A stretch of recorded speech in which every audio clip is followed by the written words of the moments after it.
Hey guys, and welcome back to another video. So in this video, I'm going to be answering a lot of frequently asked questions that I get from you guys on a daily basis, including did I use steroid shots? Did the onion juice help my hair to grow back? What's my regimen? Where is it? All those questions are going to be answered in this video and more, so stay tuned. So guys, the number one question that you asked me is about my regimen. Where is my regimen? How come I haven't done like a full regimen video? And the answer to that is it is coming. It's actually a work in progress only because as my hair gets longer, the regimen changes. So year 3 is coming up for me, which is completely different than year 1 or 2. And I'm still trying to figure out what works best for my hair. And I want to make sure that if I'm sharing anything with you guys, it's pretty much down and that I've tried it and things that I've used so that I'm giving you guys the best information. So guys, another question that I get asked often is about the onion juice method and if it worked on my hair to help with my hair growth. And I understand why there are questions about that, and it's because the video is actually still on my channel. The onion juice did nothing for my hair whatsoever, and a matter of fact, I think it made my hair feel more dry, more brittle, and I stopped using it after literally 1 week. Somebody actually wrote to me and they said that in order to use the onion juice method successfully, you have to use fresh onion juice every single day, as well as it has to be heated a little bit, and I did neither of those, so maybe that's why my hair didn't feel very good. So for those of you interested in trying onion juice on your hair, do that. Make sure that you use fresh onion juice every day. And make sure that it's a little bit warm. However, I noticed results from using my products, as you all know, so I just stuck to that and I did not actually revisit the onion juice method. So guys, another question that I get asked is if I use steroid shots or any sort of injections to help my hair to grow back, and the answer to that is no, I did not use any shots whatsoever. In a previous video, back when I had no hair, I publicly told everybody that I was not going to be using any shots or anything like that. I know my doctor said it might grow back, it might not. Might have to give you steroid shots, might not. Either way, I said I'm not taking them.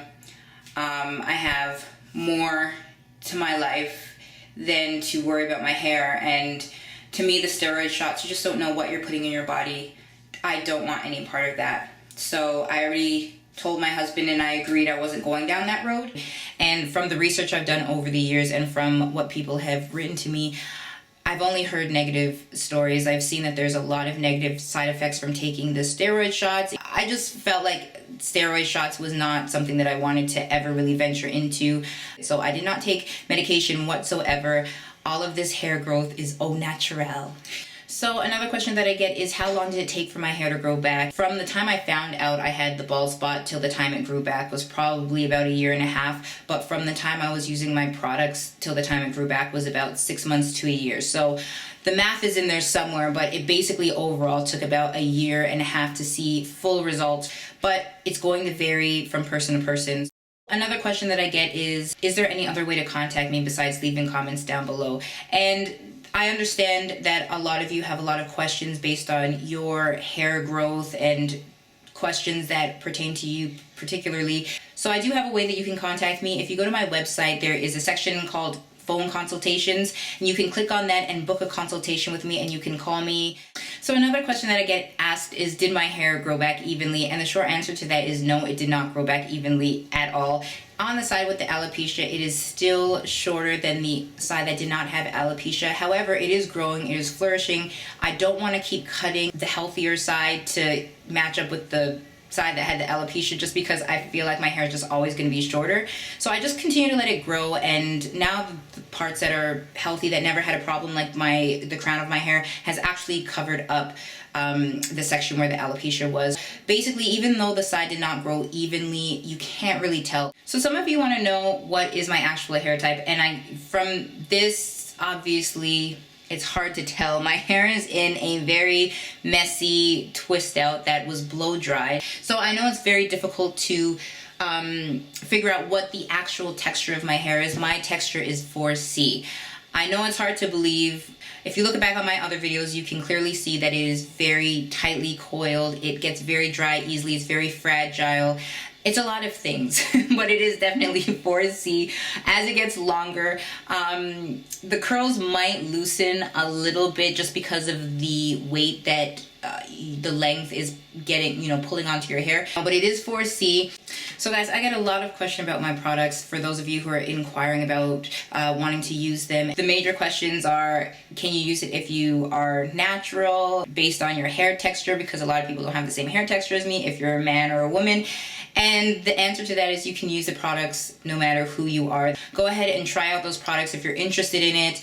So another question I get about my products is, which product do you use and what do you use it for? So for those of you who don't understand, I have two different shea butter mixtures. I have a whipped shea butter and I have a shea butter balm, and they are made of the exact same ingredients. So you can use either one for any part of your hair or scalp. However, the texture is actually better for some things and not so great for others. So if you want to use something on your hair, the actual hair strands, it's better for you to use the whipped shea because of the texture. It's a nice fluffier, creamier. It's really easy to apply right directly onto your hair. However, if you want something to apply onto your scalp, the balm is better, especially if you have a lot of hair. So that's really the main difference. They can both be purchased for your hair and your scalp, but based on the texture, you might prefer one over the other. With that being said, can you use the product if you do not have alopecia? Yes, you can. My son did not have alopecia and I used it for him and it helped his hair and his skin.